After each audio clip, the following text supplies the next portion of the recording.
మరి ఇంత మూర్ఖంగా బతికానా ఇన్నేండ్లు అనిపించిందండి నా మీద నాకే.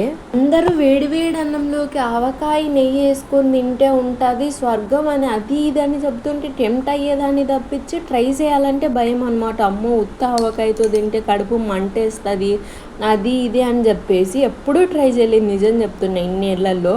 బట్ ఇవాళ ఎందుకో ఖచ్చితంగా నాకు తినాలని క్రేవింగ్స్ వచ్చాయన్నమాట. సరే ఏదైతే అది అవుతుంది అని చెప్పేసి వేడిగా అన్నం వండుకొని గిన్నె అనేది పర్సనల్ అబ్బా. ఇంట్లో నేను ఒక్కదాన్నే ఉన్నాను అనుకోండి ఖచ్చితంగా నేను గిన్నెలోనే తింటానన్నమాట.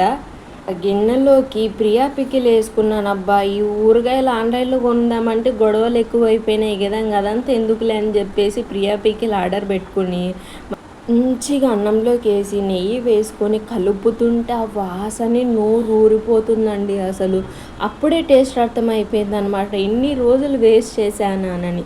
ఏ మాటకు ఆ మాట చెప్పాలి కానండి, సమ్మర్లో ప్రెగ్నెన్సీ అనేది బ్లెస్సింగ్ అనమాట. వాళ్ళకు ఉండే క్రేవింగ్స్కి తగ్గట్టు ప్రతి ఒక్కటి సమ్మర్లోనే దొరుకుతుంది. పులుపు అయినప్పటికీ చింతకాయలైనా ఏదైనా కూడా.